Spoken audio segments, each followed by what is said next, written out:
I like to do a lot of shows in Kansas City. They have a pretty good show presence up there. We just got back from one last week. What did you pick up stuff there, or were you selling stuff there? Well, I did a little both. So this trip was a little interesting. I went with one of my buddies who owns a card shop here called Rickley Sports Cards, and we didn't know we had a table until Thursday night. So we actually had a table for the whole event. It was a 3-day show, about 130 tables, and I started with doing a lot of selling, and then I ended up picking up a lot of wax by the end of the weekend. Okay.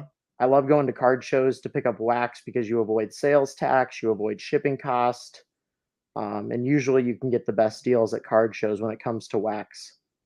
I will say when I'm at shows, I see people picking up wax, and that makes perfect sense to me. Yes, I mean if you can get a show that you can drive to, and it makes sense. There you go. I mean, that's one of my big objectives now. Every time I go to shows, is to pick up as much wax as we can. As we continue to get into this breaking on the network app. All right. Have you guys been picking up anything for anticipation for baseball or basketball? I would like a Wanda Franco card. I've been kind of eyeballing that. Basketball, there are a few players. More Wiseman I'm kind of looking at. There's a few Golden State players that I'm looking at. But not a lot. I mean, that's not a lot. Yeah, I'm not really a baseball card collector, not new stuff.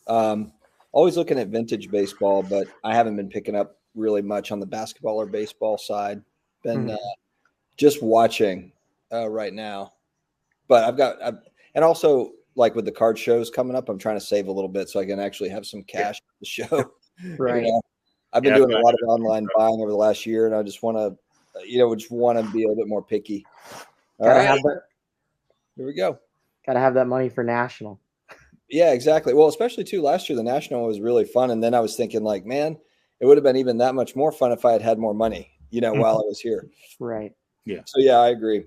Hey, Jeremy, I didn't know Canadians watch football. What are you doing here? Oh, come on now. I was into that game all the way. Yesterday I did pick up these two cards. So I was playing with these cards today, and it was a lot of fun. Whoever had possession, I'd put that card on top and just kind of enjoy the card. And it did make the whole Super Bowl viewing experience a little bit more fun. And I'm a Packers fan, so don't get me started. TJ, I didn't know this. I know. This is a rare year. We're not in the Super Bowl. Championship game. You can see it out of the corner there. It's kind of hidden away. There's these Packers Super Bowl ticket replicas over there. Oh, I do see it. And the other day you brought out your ownership certificate. Yeah, so now I'm a NFL owner. So I got to go throw Aaron Rodgers off the island myself. All right. Well, TJ, you got Carlos riding with you, man. Well, hey, I got somebody. I'd love to hear who everybody PCs in here, and not your Michael, your Jordan, your LeBron, Kobe, just like everybody's PC who you got like. Either your prospect or your dark horse. So that'd be fun to hear. Jordan. Rookie only. Jordan, rookies only. Oh, no, but not Jordan. So you don't PC anybody besides Jordan, LeBron, Kobe? That's it? See, my problem was, and I explained it on FD's last video, was I like too much.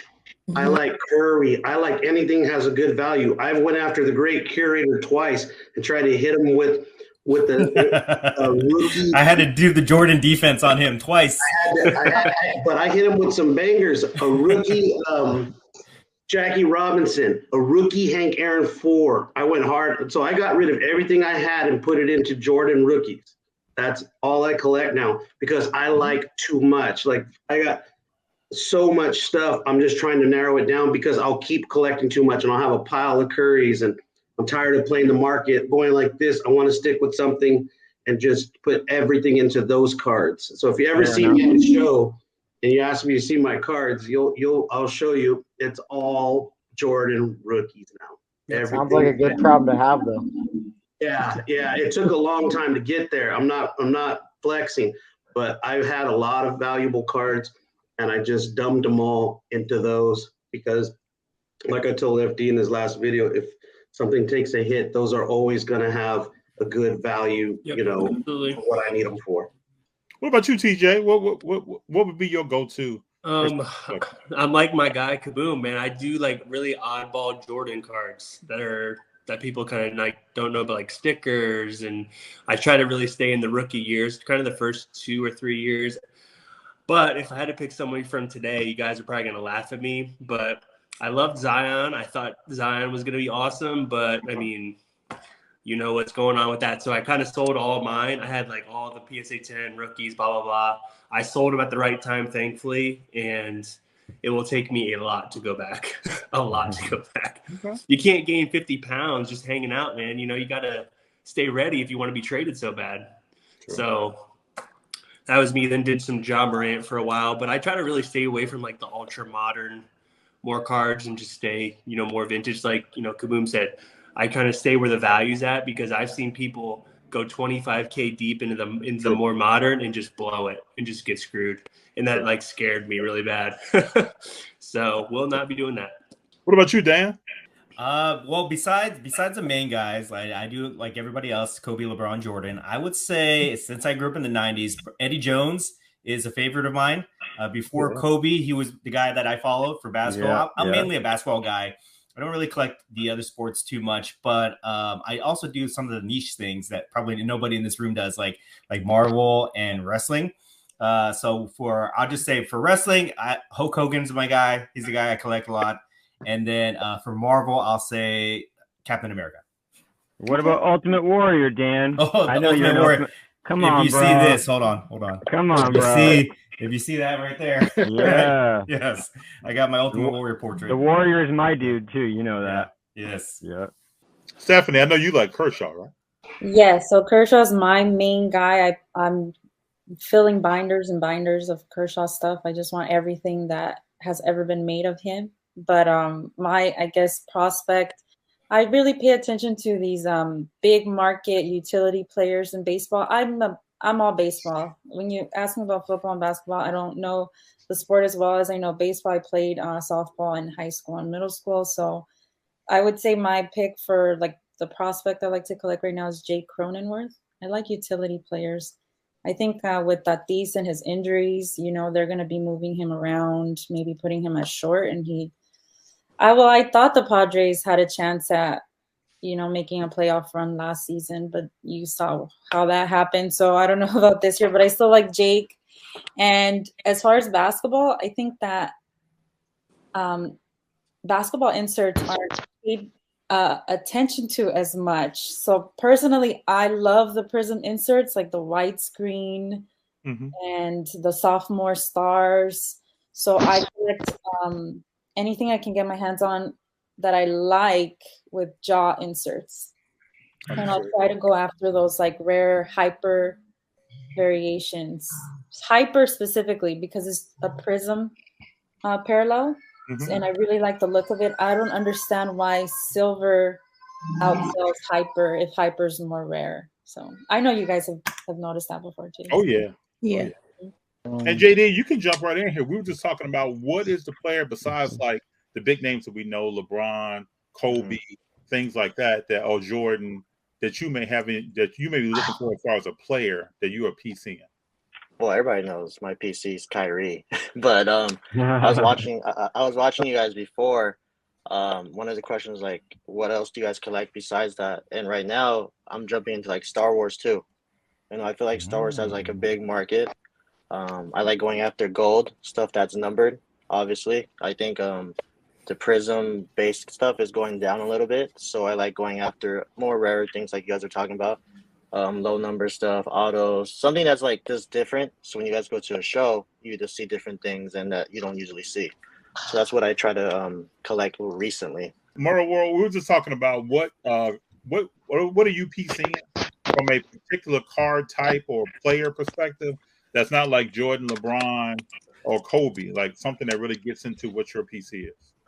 Well, after this Super Bowl tonight, I am very happy because of Cooper Kupp. I have been stacking up on the Cooper Kupps RPAs. And the great curator knows I was buying them in Houston at trade night. And it's definitely paid off tonight, hopefully. So I can't wait. And then I heard JD Collector talk about Star Wars. And I know that Dan and I have been buying a lot of Star Wars. We just bought a few boxes of the Galaxy Chrome, and those things, have great hits in them. A lot of good parallels, autographs, so there's a lot of bang to your buck in that Star Wars stuff. And I'm really digging in, I feel like a kid again with that Star Wars and Marvel stuff. Definitely. Very cool. Very cool. Now, what about you, Erica? Venus and Serena, Shannon Sharp, Jackie Jordan Percy. I'm more of the legends. FloJo, even though she doesn't have many. So that's kind of who I collect. Grant Hill, Vince Carter, Tracy McGrady. I dibble dabble in the modern a little bit, but what I really appreciate is 90s and early 2000s. Very cool. Very cool. Now, Michael Thomas, I know that you're on Brian Young, correct? Yes, it is. I'm just showing off, as you know, probably my best, his graded card. It's a pop 3 of his Gem 10, since everything's going up. And my other one, of course, is our other Hall of Famer, actually our first, is Namalini. Oh, wow. Nice little 1951 Namalini. Yeah, I'm get off when I say this. That's what I kind of look at collecting. I'm not into a lot of the new way of doing things. I just collect a player now. And my look at the players is, okay, longevity with the team, like history. Honestly, I was shocked to see Bryant Young even make the Hall of Fame with the names on that list. If I was a betting man, he would have had one of the worst bet, averages of even making that team. Now, Wes King, what do you get into? I know you have varied cards that you have that are low population, nice. What do you really get into? Yeah. I'm all about serial numbered, low pop. The rarer the better for me. Like you were saying before, with LeBron Topps Chrome, people are paying $10K for PSA 10 with whatever the pop is, 3K, 4K, whatever. And then, when you go to some of those less known sets, like the serial number ones, number to, 500, 100 or whatever, like just rarer, cool stuff, like the secret weapons. I remember you saw that when I posted that one. That's like a pop 4 PSA 10 number to, I think it's 500. And I got that card for, I think $4,000, and it's so much of a sicker card than a Topps Chrome like PSA 10 with a pop 4. So definitely go for that lower pop rarer stuff. But as I think you saw a lot of my cards. Donovan Mitchell's my dude for like the prospect. For the new guys, that's my PC guy, Donovan Mitchell. That's who I because his cards are relatively cheap compared to everybody else. The Trays, the Lucas, the Tatums, all that. Guy performs just as well. They just got to get over that playoff hump. That's the thing. The team is solid, the coach is solid, the whole staff there is solid. But Donovan Mitchell's my dude. I have fun collecting him. Lots of sick cards in 2017, and in 2017 the cards they weren't as high pop as they are now. 2018 was kind of that year when all the cards started getting like crazy inflated with pop counts. So. So Alex, before you came in, I appreciate everything you said. But we were talking about who we PC beyond like Jordan, LeBron, and Kobe. Well, right now I was really high on Jordan Poole. I still am actually. And Darius Garland's another guy. If you're ever looking into like the speculative type of plays, those are two big guys that I was really hype on in the beginning of the season. I figured Poole was going to take a little bit of a dip when Clay came back, but that kid can ball. Like any other team, I think he takes somebody's starting position, but Clay, nobody's taking Klay Thompson's position.